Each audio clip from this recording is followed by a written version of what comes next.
कासिम अली शाह जैसे इतने बड़े लोगों से तो ये नहीं की जाती। जब उस्ताद गलती करता है तो उसको बलंडर कहा जाता है। अल्फाज का चुनाव बहुत बड़ा रोल प्ले करता है। आप ही तो लोगों को ये सिखाते हैं कि पहले तोलो और फिर बोलो। वैसे तो उस्तादों का हमारे माशरे में एक खास मकाम है, लेकिन कासिम अली शाह साहब ने इतने लोगों को ट्रेन किया। मैं समझता हूं कि उन्होंने अपनी बातों से लोगों के दिल मोह लिए। चूंकि मैं खुद एक कॉर्पोरेट सेक्टर में जॉब कर चुका हूं, तो मुझे अंदाजा है कि ट्रेनिंग का शोबा कितनी अहमियत का हामिल होता है। ट्रेनिंग के शोबे से हमारे दिमाग की खिड़कियां खुलती हैं। कासिम अली शाह साहब ने भी ये जब बीड़ा उठाया तो यकीन कीजिएगा मैं हमेशा उनको अप्रिशिएट करता रहा हूं।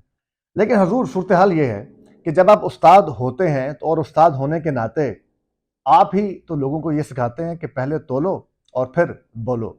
लेकिन कभी कभार अल्फाज हमारे मुंह से भी बेख्तियार ऐसे निकल जाते हैं कि उसके बाद दुनिया आपके पीछे पड़ जाती है। प्रॉब्लम ये नहीं है कि आप लोगों से मिलते हैं, प्रॉब्लम ये जरूर है कि आज की नस्ल जिसको आप लोगों ने और हम लोगों ने एक जुबान दी है, तो वो ये जरूर सोचते हैं कि दो साहिबान की तारीफ करते हैं और एक को अगर आप मुर्द इल्ज़ाम ठहराते हैं तो वो शायद इस बात को ये समझते हैं कि आप बायस हो रहे हैं।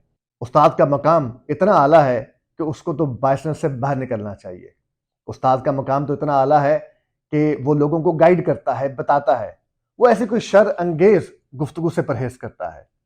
कहने का सिर्फ इतना है कि कासिम अली शाह जैसे इतने बड़े लोगों से तो ये नहीं की जाती कि वो अल्फाज का चुनाव करते हुए खुद भी भूल जाएं कि उनके अल्फाज बहुत सारे लोग सुनते भी हैं और समझते भी हैं।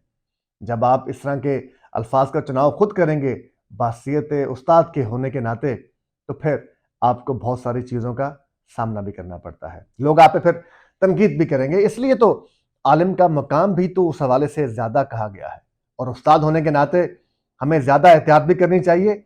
और अगर हमारी कोई भी स्लिप ऑफ टंग होगी तो वो एक आम सी गलती नहीं गिनी जाएगी। गलती छोटी बड़ी हमारी आपकी हो सकती है, लेकिन जब उस्ताद गलती करता है तो उसको बलंडर कहा जाता है। शायद आपसे ब्लंडर हुआ, और ब्लंडर भी इसलिए हुआ कि चूंकि आप ही ने तो लोगों को अवेयरनेस दी है। हम चाहेंगे कि आप सिर्फ और सिर्फ उस्ताद के होने के नाते चीज़ों का प्रचार करें, किसी की अच्छाई या किसी की बुराई में ना पड़े।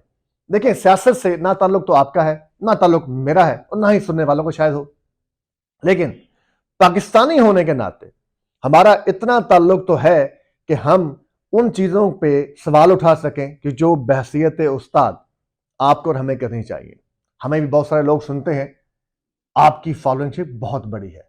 हम ये चाहते हैं कि आप एटलीस्ट, या आप जैसे वो लोग जो जिनको लोग सुनते हैं, जिनकी लोगों के अल्फाज सुनने के बाद अपनी आरा बदलते हैं, तो आपको किसी आरा की तरफ बनाने की बजाय, माइंड सेट को चेंज करने की बजाय, आपको सिर्फ ये बताना चाहिए कि हक का रास्ता क्या है, सच का रास्ता क्या है। बाकी लोगों को पहचान करने दें कि अच्छा क्या है, बुरा क्या है। कहने का मकसद ये है कि कारोबार में भी समटाइम आपके अल्फाज मुंह से कुछ ऐसे निकल जाते हैं कि आपकी ट्रांजैक्शन तक खराब हो जाती हैं। अल्फाज का चुनाव बहुत सोच समझ के किया जाता है।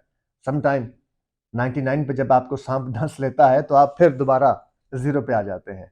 तो उस्ताद होने के नाते हम इस गेम को समझते भी हैं, लेकिन अल्फाज का चुनाव बहुत बड़ा रोल प्ले करता है।